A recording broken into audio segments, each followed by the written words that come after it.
Olá, hoje é sexta-feira, dia 21 de julho. Está começando mais uma mesa de debates aqui pela TVE Juiz de Fora. Para a gente é um prazer estar contigo aí na sua casa. Eu gostaria de agradecer a você que acompanhou o nosso programa durante essa semana toda. Muito obrigado. Hoje nós vamos conversar sobre política e educação aqui no nosso programa. Falaremos sobre o projeto de lei das diretrizes orçamentárias, sobre a crise política e as reformas, além de discutir como você pode construir um futuro próspero através de iniciativas que você pode colocar no dia a dia. Lembrando que você pode aí na sua casa participar com a gente do nosso programa. Se tiver alguma dúvida ou sugestão, é só mandar sua mensagem para o nosso WhatsApp, número 98892-4905. Através desse número você também concorre a um dos ingressos para esse evento que vai acontecer nesse final de semana. Eu apresento agora os debatedores do nosso programa de hoje. Bom dia, Erickson. Bom dia, Caio. Bom dia, o colega Jamil de bancada, Daniele, que já esteve aqui conosco, Rolim, que volta, né? Deputado Pestana, Marcos Pestana. Hoje está muito satisfeito de estar aqui, Caio, né? Falar sobre política e educação são dois temas assim, extremamente gostosos de se debaterem e estar falando. Com certeza. Bom dia, Jamil. Bom dia, eu que agradeço mais uma vez estar aqui discutindo assuntos tão importantes para a nossa economia e para a nossa nação. Perfeito.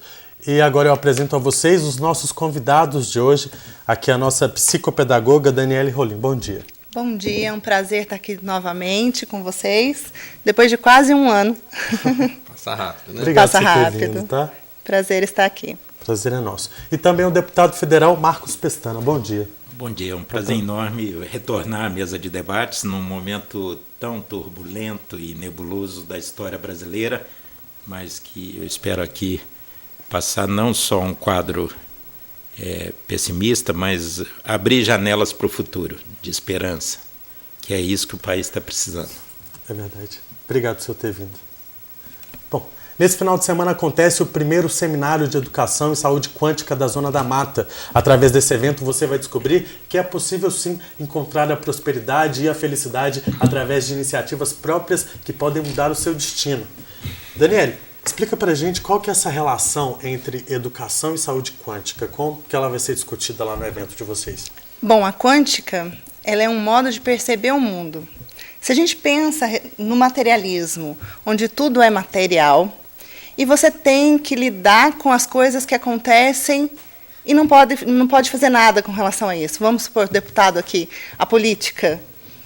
É um cenário catastrófico e, muitas vezes, por a gente ter uma mentalidade clássica, a gente pensa que não pode fazer nada a respeito. Nós precisamos esperar que façam por nós. A quântica, ela vem mostrar que o que você pensa, você sente, você está criando com o que você pensa e você sente. Você cria com seus pensamentos e sentimentos. Na educação e na saúde, isso é fundamental, porque você pode criar mais saúde olhando o seu mundo interior, pausas para meditação, para se autoconhecer, para viver melhor, para se pesquisar internamente, porque a gente olha só o fora e o dentro. E a quântica é um novo modo de ver e perceber o mundo. A saúde e na educação. Okay. Esse assunto interessa, são dois assuntos muito... Nós falamos, quando a gente fala de gestão, na administração, já comentei até isso aqui uma vez, que a gente foca muito, né, a literatura fala muito a gente focar em soluções e não ficar remoendo problemas. Nesse sentido, nessa proposta sua, é mais ou menos isso? Com certeza. Porque na quântica a gente vai falar o seguinte, saia da reclamação e vamos para a gratidão. Quando você sai da reclamação e vai para a gratidão, você está enviando novos sinais. Nós somos antenas que emitem e enviam sinais a todo momento. O ser humano já está comprovado cientificamente. Nós enviamos um sinal através do que a gente pensa e do que a gente sente. E quando a gente envia esse sinal, nós estamos afetando, inclusive, a matéria. Nós estamos afetando o mundo material. Nas questões políticas, os acontecimentos, trazendo para a nossa vida situações e pessoas. Trocar a reclamação pela gratidão, que você está falando, de focar na solução. Não é focar no problema. Tá, nós estamos num país passando por um problema de corrupção. E a gente vê nas mídias sociais o tempo todo mundo focado no problema. Isso é um modo de ver e perceber o mundo. Mas você pode aprender, e eu venho pesquisando isso dentro da PUC, eu sou pesquisadora na PUC, nós podemos aprender a ver o mundo de uma outra maneira, sobre uma outra ótica. Quais são as lentes que nós estamos usando para ver o mundo? E trocar essas lentes, eu acho que hoje, nessa mudança de era, porque não é só o Brasil que está passando por dificuldades, o sistema todo está em crise. Trocar essas lentes é fundamental para que a gente dê conta, de forma criativa, de dar soluções para esses problemas que nós estamos enfrentando. Ô Marcos, eu queria te inserir nesse cenário, porque você é educador também, você mexe com educação, mexeu, né, você é economista, e está, né, no olho do furacão, né? Então você tem aí nesse processo talvez uma visão, né, dentro do que até a própria Daniele colocou, diferente de nós aqui, situado aqui lá na Juiz de Fora, no interior de Minas e tudo, e você está lá no cerne lá da discussão, né, que visa inclusive coibir a corrupção no Brasil e trazer aí um aquecimento da economia. Como é que você vê a questão dessa ótica que até a Daniele coloca muito bem, que nós, eleitores da base aqui, precisamos talvez mudar o nosso conceito a respeito de quem vamos votar? Seria isso? Não, eu acho que a Daniele chama atenção para a questão da atitude pessoal frente aos problemas. É fundamental enfrentar um pouco as características do mundo contemporâneo. Essa sociedade online, ela tem muita pressa. As pessoas não contam até 10 para meditar, pensar, processar os problemas e construir soluções, né? Então, eu acho que é muito importante resgatar os fundamentos da vida, os valores essenciais da vida e ter uma atitude proativa, de não passividade, de procurar intervir, seja em que campo for. Cada um tem o seu campo de atuação. O importante é ter compromisso com a coletividade, porque a sociedade pós-moderna, online, da informação instantânea, às vezes muito superficial, muito favorável à intolerância, como a gente vê nas redes sociais, um radicalismo exacerbado. É muito importante você recuperar a base de tudo, valores que às vezes são valores muito simples, honestidade, ética, simplicidade, solidariedade humana, e a partir daí, seja em que campo for, no campo empresarial, no campo filantrópico, no campo da ação pública, política, você tem uma atitude positiva para mudar o mundo a partir da sua realidade concreta. Não ser passivo e se inspirar em bons valores. A partir daí podem resultar soluções, o equacionamento dos problemas que angustiam as pessoas, tanto na sua vida pessoal, familiar, profissional, ou a vida da sociedade como um todo, eu acredito. Bom, se nós podemos funcionar como antena, que os nossos pensamentos, as nossas atitudes, elas vão ter algum reflexo em algum outro mundo lugar, externo. No mundo externo, a gente também recebe, né? E é indiscutível como que o meio externo, as coisas que acontecem, inclusive como a gente está falando aqui do atual cenário da nossa política, interferem no que a gente pensa. Como que é possível filtrar isso, tudo que chega até a gente numa sociedade que é tão imediatista com as redes sociais? Como fazer isso?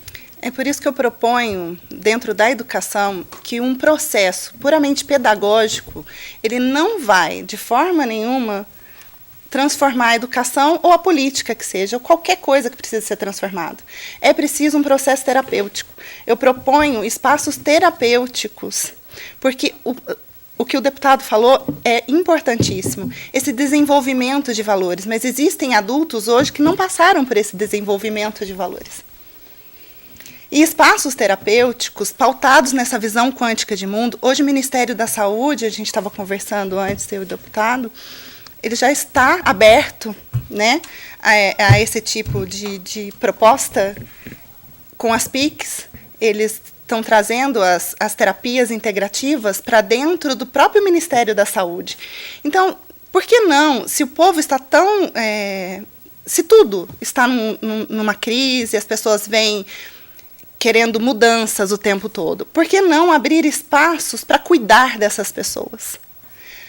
Para o desenvolvimento desses valores. E é por isso que eu me voltei para a educação, principalmente para a educação infantil, porque é formar na base esses valores não serem negligenciados dentro da escola. Porque na escola eu escuto muito assim, mas a escola foi feita para ensinar a ler e a escrever. A criança tem que vir educada de casa. Mas muitas crianças, nós sabemos, que passam o dia todo dentro das escolas. E quem está ensinando esses valores? Como esse ser humano está sendo formado? A escola está dando conta da formação do ser humano integral ou simplesmente visando conteúdos? E para essas respostas, a gente tem aí o seu seminário, não é isso? E você poderia um seminário falar um pouco se essas pessoas a quem você acaba, né, de envolvê-las, elas estariam sendo contempladas através dos convidados, das falas do seminário? Olha, qualquer pessoa que queira aprender isso que ele estava falando, de trocar essa visão e começar a olhar e não ser tão afetado pelos acontecimentos do mundo, não ser tão prejudicado, saber que você pode co-criar a sua experiência de vida e ela pode ser mais favorável. Então, esse seminário é para qualquer público que queira ampliar a própria percepção de mundo, ver as coisas e começar a contribuir de uma maneira diferente mesmo para a construção, mas sabendo que tudo começa na informação, é de dentro para fora.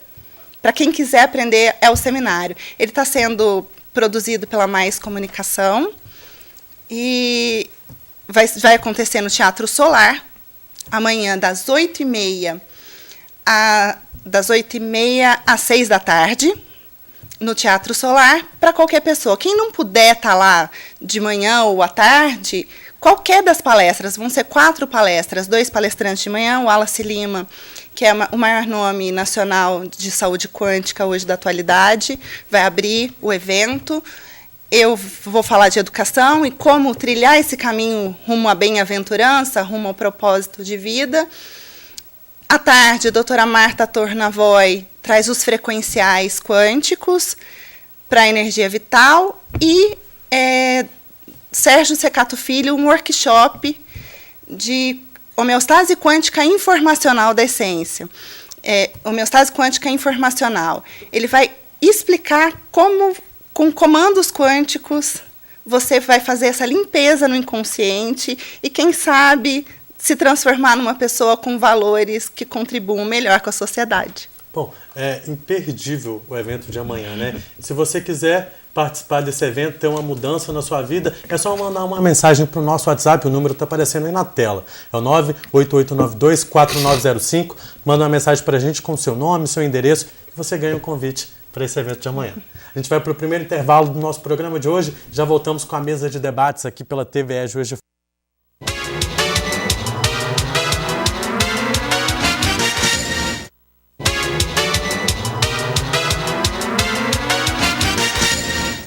Estamos de volta com a mesa de debates aqui pela TVE Juiz de Fora. Daniele, um dos principais males da atualidade é a ansiedade, que tem afetado toda a população, que é justamente essa resposta que a pessoa dá a esse estímulo externo. Você acha que mudando esses hábitos, pensando diferente, pensando de uma forma positiva para emanar energias positivas também, a pessoa ela se distancia desse lado da ansiedade?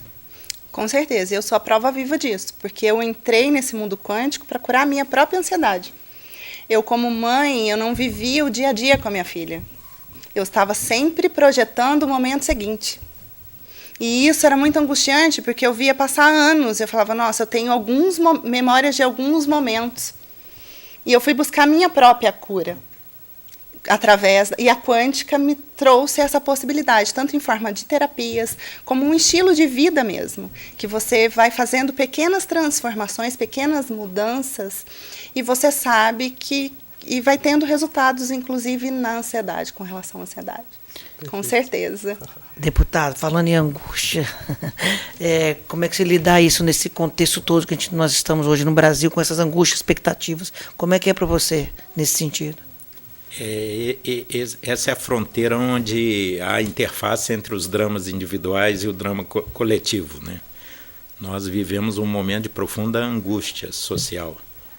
Eu tenho 35 anos da minha primeira eleição aqui como vereador em Juiz de Fora e passei por vários cargos no Executivo e no Legislativo e vivi a transição do período do governo militar para a ascensão do Tancredo e a redemocratização, depois a morte do Tancredo, a transição complicada para o Sarney, depois a eleição do Collor, o impeachment do Collor, crises econômicas agudas, o impeachment da Dilma, muitos momentos delicados, mas nenhum da dimensão do que nós estamos vivendo, porque é uma combinação explosiva entre uma crise econômica aguda, com 14 milhões de desempregados, 6 milhões de desalentados, que quando o IBGE faz a pergunta se coloca da forma: você está procurando emprego? Quem está procurando e não tem é considerado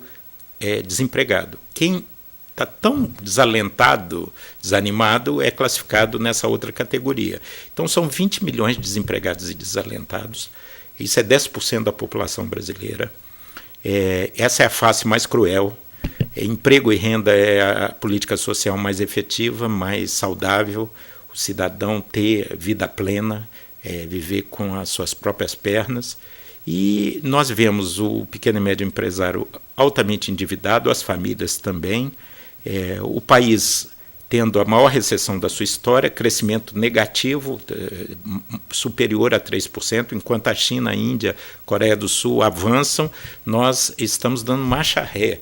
E é o desenvolvimento, é o crescimento econômico que gera renda, que melhora a vida das pessoas. Por outro lado, temos o setor público totalmente estrangulado, tanto as prefeituras em graves dificuldades, os governos estaduais.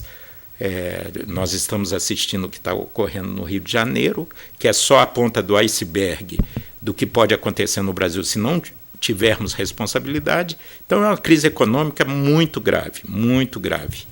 O governo acaba de decretar hoje um aumento de impostos, já que não foi possível, pela rigidez do gasto, cortar as despesas necessárias. Nós vivemos uma rota insustentável. E isso que nós estamos fazendo com as novas gerações é uma coisa perversa, porque nós estamos deixando um sistema previdenciário insustentável e uma dívida impagável. Porque como o governo gasta muito mais do que tem, ele se endivida ano a ano e isso está crescendo como uma bola de neve. Por outro lado, você tem um maior escândalo que foi desvendado no governo anterior, no governo do PT, do governo Dilma, envolvendo a Petrobras e depois mostrando que era uma corrupção generalizada, institucionalizada.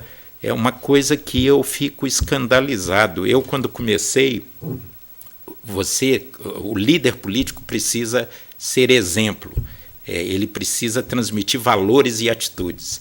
Eu tinha orgulho de seguir Ulisses Guimarães, Tancredo Neves, Mário Covas, Franco Montoro, Teotônio Vilela. Eu olhava para eles nos meus 22 anos e falava assim: eu quero ser igual a eles. Eles viveram pelo Brasil, e nunca houve uma denúncia envolvendo corrupção com esses grandes líderes do passado, esses mestres. E hoje a gente vê a desfaçatez, a falta de compostura, a falta de valores básicos, que são os valores do povo. O povo é honesto, simples e trabalhador. O povo brasileiro é alegre, criativo, trabalhador, batalhador. E quando ele liga a televisão e vê esses péssimos exemplos de enriquecimento ilícito, de corrupção aberta, é uma coisa muito triste. E isso deriva numa instabilidade política. Nós afastamos uma presidente e agora haverá, dia 2, a abertura de uma nova apreciação da Câmara, se afasta ou não o presidente Michel Temer. Então é um momento muito delicado. A economia, nós estávamos colocando a economia nos trilhos, aí veio a delação do Joesley, que foi uma bomba atômica que descarrilhou, o rumo estava sendo perseguido, o rumo correto, mas é preciso ter esperança e fé. Uma sociedade que não tem esperança e fé está fadada à derrota. O pessimista já nasce derrotado, o otimista tem uma chance de acertar. O Brasil é maior que essa crise.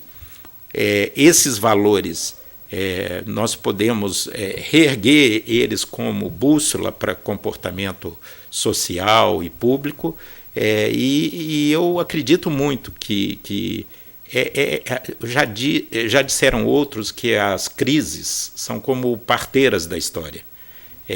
Um novo Brasil vai nascer. O parto é doloroso, o parto é sofrido, a opinião pública está com o pé atrás, ressabiada, numa mistura de desânimo, decepção e revolta, indignação, e com todas as razões. Então é preciso apostar de que desse processo todo o Brasil vai virar essa página sem empurrar a sujeira para debaixo do tapete, enfrentando com coragem e ousadia os problemas e fazendo o aprendizado, melhorando as instituições, as regras do jogo, melhorando para que não ocorra mais. Os problemas na vida humana são inevitáveis, as crises são inevitáveis, mas o que importa é você ter o processo de aprendizado e daí, a partir das conclusões, você dá um salto à frente, um salto de qualidade no processo civilizatório. Então, o importante é que as instituições estão funcionando. Hoje, aquela coisa que só quem vai para a cadeia é ladrão de galinha, pequeno delito. Hoje a gente vê grandes empresários, ex-ministros presos, mostrando que ninguém está acima da lei. Ninguém está abaixo, como disse a nova Procuradora-Geral da República, que já foi nomeada e que vai assumir em setembro. Ninguém está abaixo. A lei não é para perseguir ninguém, não é para oprimir ninguém, mas também ninguém, por mais alto que tenha alcançado o patamar, ninguém está acima da lei. E isso foi a tradição erguida a partir da Inglaterra, onde a democracia nasceu exatamente para regular o poder absoluto do rei. Então ninguém está acima, nem o rei, nem nenhum ministro, nem nenhum ex-presidente da República, ninguém está acima da lei. Todos os cidadãos brasileiros são iguais e as instituições, com alguns desvios e abusos, que é do próprio processo de aprendizado, eu acho que o Brasil vai sair melhor que entrou nessa crise, embora o momento seja de absoluta perplexidade, angústia e de instabilidade. Então, deputado, mas diante do que o senhor falou, das regras do jogo, o senhor que é o maior, talvez, referência na Câmara sobre a reforma política, o senhor acredita que a reforma política seja uma solução? Até porque ontem, já tratando no Jornal da Cultura, né, muitos falavam, né, do distritão, né, que ele teria uma vantagem, que é você ter um candidato forte e aquele candidato forte não puxar 4 ou 5 candidatos que porventura você nunca tenha ouvido falar ou votado neles. E teria 30 ou mais problemas em relação à questão do distritão, entre eles a questão de que aqueles mais conhecidos, aqueles evidentes, né, se tornariam fortes, como naturalmente o são, e tirariam o lugar da renovação. Você poderia falar um pouquinho para a gente sobre isso? Olha, a reforma política tem que ser votada para ter impacto em 2018 até setembro. Você acredita que vai ser votado? Eu costumo usar uma frase do Guimarães Rosa, que o sapo não salta por boniteza, mas por precisão. Então a reforma vai ser feita não é por boniteza, é por precisão. É uma loucura ir para a eleição de 2018 com as regras atuais. Já é a 4ª comissão de reforma política que eu faço parte. Eu estudo esse tema há uns 20 anos. Quais eram os 4 objetivos fundamentais de uma verdadeira reforma política? Aproximar o cidadão da representação. 70% dos brasileiros não sabe sequer dizer o nome do deputado em que votou um ano depois. Quem não sabe dizer o nome não controla, não cobra, não fiscaliza e não tem a prestação de conta. Esse é o problema fundamental. Segundo, baratear o sistema e acabar com esses vínculos perniciosos, essa relação incestuosa entre o financiamento privado e o sistema político que deriva em corrupção. Terceiro, fortalecer o sistema partidário como forma de organizar as pessoas para organizar o futuro da sociedade. E quarto, melhorar a governança, porque esse dano que se recebe, o nosso sistema está doente. Nenhum presidente da República, seja que partido for, ele com 28 partidos representar na Câmara, ele, para aprovar as coisas necessárias para o desenvolvimento do país, ele tem que ir para o varejo e a troca de favores, a nomeação, a liberação de verbas. Então, nós precisamos de uma mudança radical. Nós vamos promover isso até setembro. Perfeito. Bom, a gente agora vai para mais um rápido intervalo do nosso programa de hoje. Já voltamos com a mesa de debates.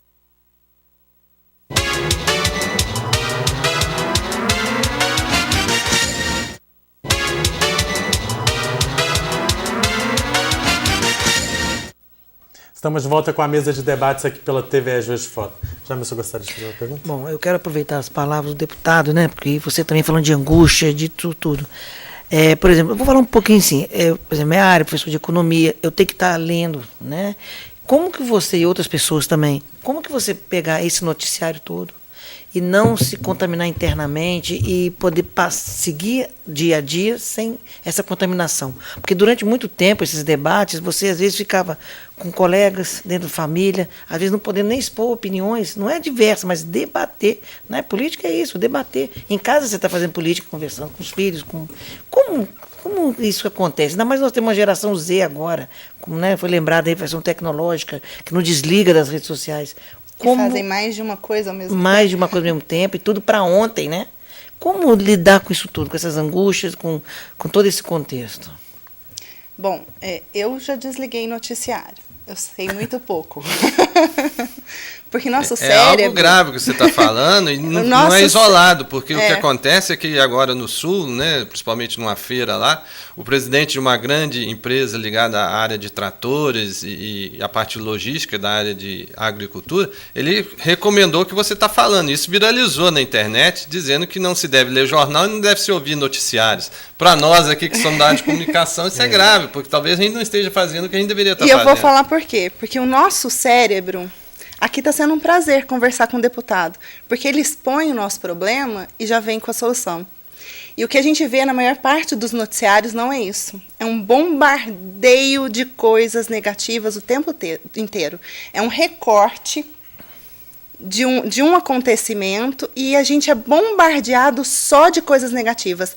Não se tem essa proposta aqui da mesa de debate e fala assim, olha, qual que é a solução para isso? E o deputado ele apresentou as duas coisas. Ele apresentou o problema, ele apresentou os caminhos para uma eventual solução.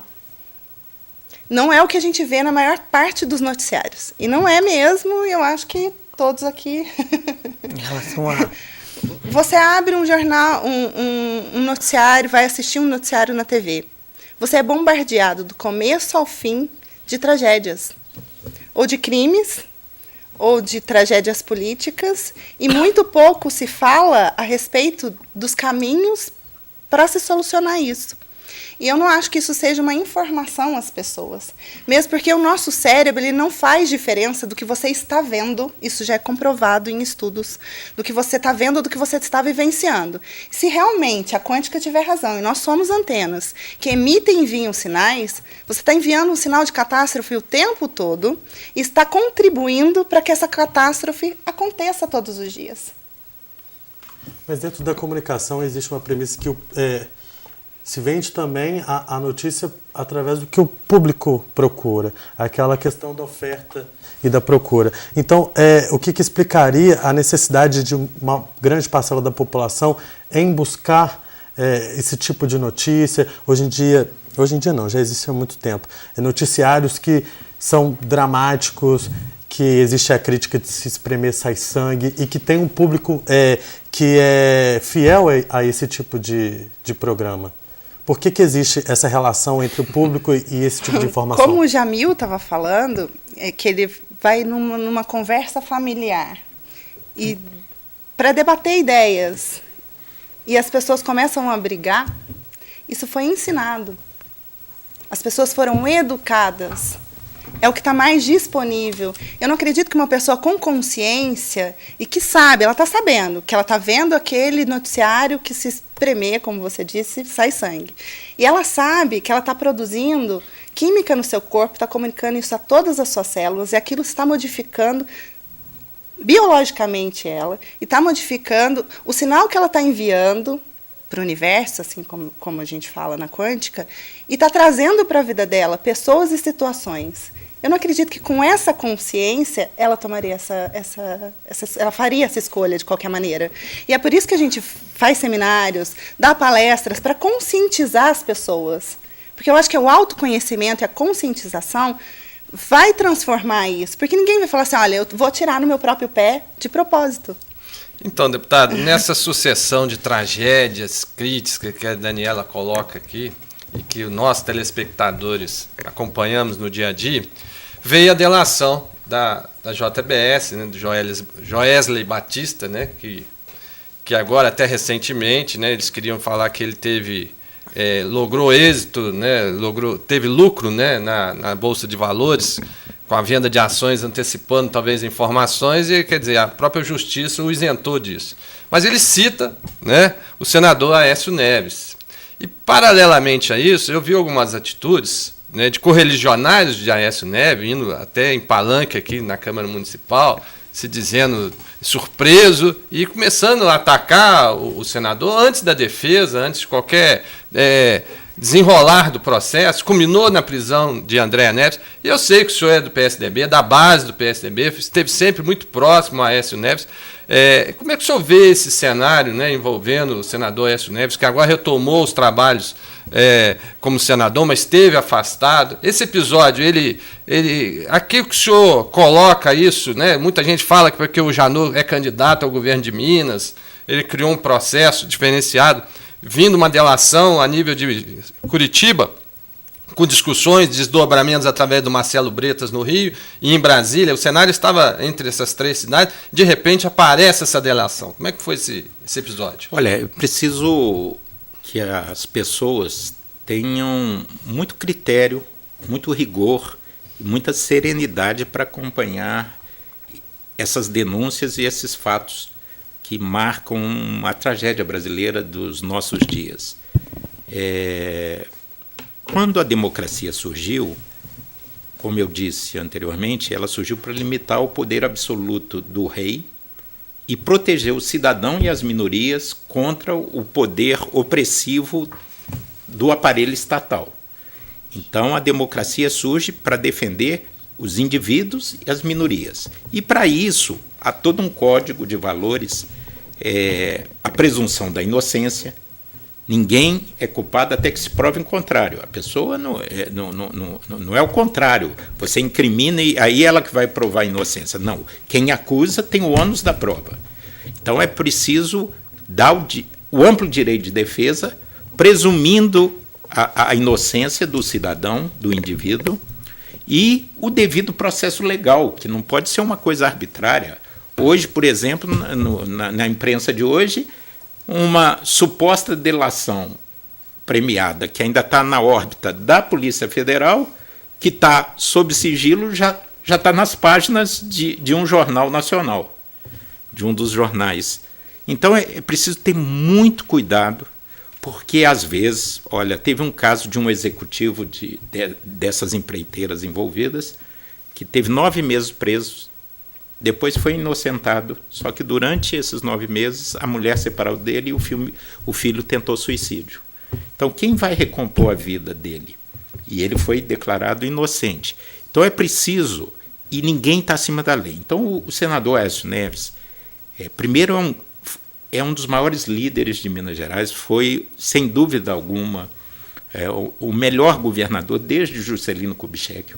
A obra que ele fez em Minas é uma coisa impressionante. Eu fui seu secretário de saúde, eu sei o que nós fizemos aqui em Juiz de Fora, a Maternidade Terezinha de Jesus, o Acispes ali do lado do shopping, as unidades de saúde espalhadas ali no Morro da Glória. Tem sinais, a reforma do Palácio da Saúde, tantas coisas que nós fizemos e que se espalharam por Minas Gerais. Então ele tem toda uma trajetória consolidada. Ele caiu numa armadilha, o Joesley, que é um grande empresário, que é réu confesso, que se vangloria de ter comprado meia república.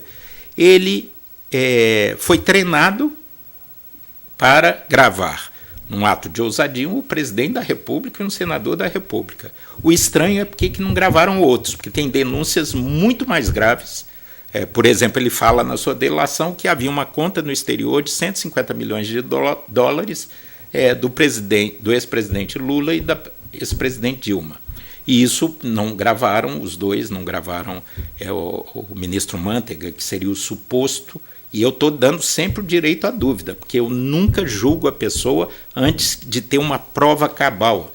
Então é preciso, no caso foi um diálogo infeliz, que o senador Aécio não sabia que estava sendo gravado, onde a conversa foi conduzida, mas não envolvia recursos públicos, não houve. O próprio diretor da JBS, num outro depoimento, numa outra gravação, fala: o Aécio Neves nunca fez nada para a gente.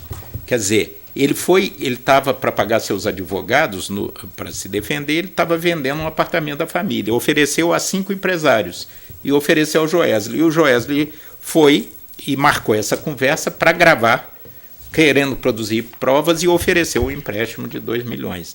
Então vamos aguardar. O presidente Michel Temer também tem amplo direito de defesa, não há nenhuma prova cabal de que aquele dinheiro, o destinatário era o presidente Michel Temer. Nós temos que dar o direito à dúvida a todos. A democracia é isso, não é um faroeste jurídico. É preciso cultivar esse espírito da presunção da inocência, do amplo direito de defesa e da correção do processo jurídico. Você só é culpado depois de condenado. Atualmente, um ladrão, um corrupto, um réu confesso, fala seu nome, já vai para a imprensa e, de repente, você já está sendo olhado como uma pessoa que tem necessariamente culpa.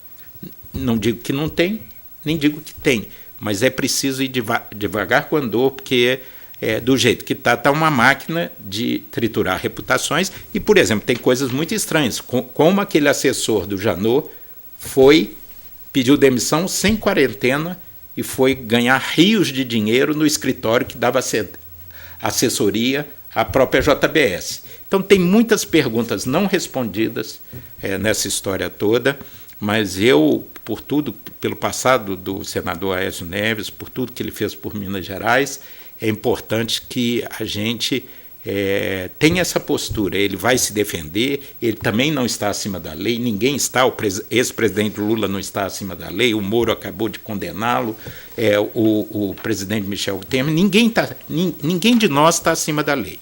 Mas é preciso ter muita calma nesse momento de crise profunda e esperar que a gente junto consiga reunir forças e energias para fazer um Brasil melhor, o Brasil que os brasileiros sonham e merecem. Verdade. Bom, a gente espera também que todas essas incógnitas, essas dúvidas sejam solucionadas, que são muitas, né?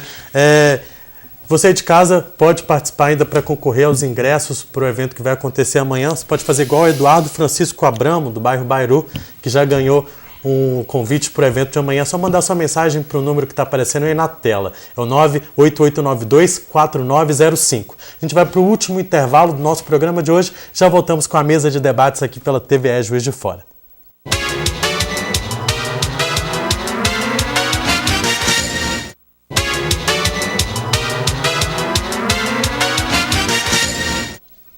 Estamos de volta com a mesa de debates aqui pela TVE. Deputado, a gente poderia falar um pouquinho sobre a lei das diretrizes orçamentárias, explicar para as pessoas o que é, como que ela foi pensada? Olha, temos 2 economistas aqui na mesa, né? E toda corporação, todo grupo fechado, profissional, ele tem um linguajar que é um tipo de proteção e que afasta as pessoas. Mas a economia é muito simples.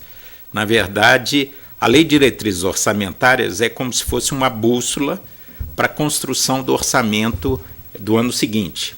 Então, você tem que planejar as ações. Você tem um plano plurianual, que é o PPA, que projeta os objetivos do governo para 4 anos. E a cada ano você tem uma lei de diretriz orçamentária, que tem que ser votada até 15 de julho, e um orçamento que o governo manda até 30 de agosto, que rege as despesas e as receitas para o ano seguinte. Parece complicado, mas qualquer dona de casa, qualquer família, qualquer trabalhador sabe muito bem como organizar o seu orçamento familiar. Tem a renda da família, dos filhos, dos pais que trabalham, aposentadoria, algum tipo de renda, aluguéis que possam receber, tem aquele bolo de dinheiro e do outro lado tem as despesas. Aí tem a despesa com moradia, pagamento da prestação da casa própria ou aluguel, tem alimentação, tem transporte, plano de saúde, remédio e lazer. Então, a família organiza um orçamento. O país também tem um orçamento. As duas peças que lá na Inglaterra, quando nasceu a democracia, caracterizaram, porque você tinha um poder absoluto do rei, que ele estava acima da lei e gastava como queria. Então ele gastava com guerra, com gastos suntuários, luxo, e depois que o reino quebrava, ele ia atrás dos impostos. Não é à toa que a Inconfidência Mineira foi uma revolta contra o quinto, a cobrança sobre o ouro, da exploração de ouro da coroa portuguesa. Então, se colocou um limite, a Constituição é a lei maior acima do rei, e o orçamento, em vez de ser o Tesouro Real, é o Tesouro Nacional, regulado por um orçamento. A família sabe muito bem, qualquer dona de casa, qualquer trabalhador, qualquer pessoa sabe que não pode gastar mais do que tem indefinidamente. Quando você está gastando muito mais do que tem, você começa vendendo suas coisas. Aí você vende o carro para tapar o buraco do consumismo, do desajuste de receita e despesa. Aí você vende um lote. Aí depois, quando chega na geladeira, não tem jeito, porque você vai vender a geladeira para comprar comida. Comida você compra todo mês. Então você vai privatizando, você vai vendendo as coisas, mas chega um limite que você só tem 3 saídas. Aliás, 2 saídas. Você ou corta despesa, né, você tem que passar a tesoura, economizar dinheiro, ou você cria impostos. Você aumenta impostos. Né? Se isso não acontecer e a bola de neve for girando, você vai endividar. Você vai trocar gasto presente por dívida futura. E isso é uma injustiça com as novas gerações, porque nós vamos deixar para elas. Sim. Então, a lei diretriz, o Brasil, para se ter noção, está gastando 6% do PIB, tudo que a gente produz, ele está gastando 6% a mais do que tem. É o que ele se endivida. Para se ter uma noção se isso é grave ou não, porque as pessoas não são, o nosso telespectador não é obrigado a saber, a Comunidade Europeia, quando criou o euro, no Tratado de Maastricht, pactuou que o limite máximo de déficit nominal, que inclui todas as despesas e toda a receita, era 3%. Nós estamos com 6% projetado para o ano que vem e tivemos 2 anos com 9%. Então é uma bola de neve, a nossa dívida está crescendo, nós estamos deixando essa herança para as futuras gerações e temos que fazer o dever de casa. Hoje, por exemplo, diante da inflexibilidade da despesa, não teve as reformas, o governo acabou aumentando impostos para fechar as contas minimamente. Ainda assim vai ter um rombo de 139 bilhões de reais, fora juros. Mas a mídia tem feito uma correlação de que esse imposto que saiu agora, da declaração de Meirelles, tem a ver com a liberação de emendas do governo Temer para tentar... Você poderia situar, porque eu acho que até por causa da questão de tempo... Deputado, rapidinho que o nosso programa está terminando. Tá. E as emendas são impositivas, elas vão ser executadas de qualquer forma. E elas têm uma representatividade financeira muito pequena em função do tamanho do rombo. Então, na verdade, a atual estrutura de gasto, o padrão de vida que a gente tem é insustentável. Se não fizermos a reforma tributária, a reforma previdenciária e todos os ajustes da máquina pública, vai acontecer o que está acontecendo no Rio de Janeiro. Para isso, a gente tem que ir no simpósio da Daniele aprender um pouquinho de como assumir alguma coisa. Energias boas para enfrentar a crise. De dentro Vou aproveitar para fora. aqui para você só dar um resumão para o pessoal do evento, 1 minutinho, tá? Ok. Então, amanhã, das 8h30 às 18 horas, no Teatro Solar. Espero vocês lá para a gente poder aprender isso, né? Vamos sair da crise, começando pela gente mesmo, uma crise interna, e parar de reproduzir isso. no nosso eu já fui, externo. você tem que... Eu já fui. Bom, Estão todos convidados, o deputado também está convidado, todos Isso é um convidados. exercício diário, né? É um exercício diário. Bom, treino. o Alexandre Cândido, do bairro Santa Cecília, ele também vai estar lá com vocês amanhã. Que bacana, que ganhou bem-vindo, mais um bem-vindo. convite para o evento. Bem-vindos os dois. Eu gostaria de agradecer muito a participação de todos vocês. Muito obrigado. Já deixo o convite para uma próxima oportunidade, que tem muita coisa para conversar ainda, né? Muito obrigado. Eu agradeço também a você que acompanhou o nosso programa aí de casa. Lembrando que a mesa de debates volta na segunda-feira, às 11 horas da manhã, ao vivo aqui pela TVE Juiz de Fora. A reprise do programa de hoje acontece às 6 horas da tarde ou a qualquer momento você tem acesso também ao nosso programa nas redes sociais. Pode procurar no YouTube, no canal da TVE Juiz de Fora, no site do Diário Regional ou no nosso aplicativo do Diário Regional JF. Se você ainda não tem no seu celular, é muito fácil de baixar, é gratuito. Eu agradeço muito a sua participação, a sua companhia durante essa semana toda e a gente se vê semana que vem. Obrigado, boa tarde.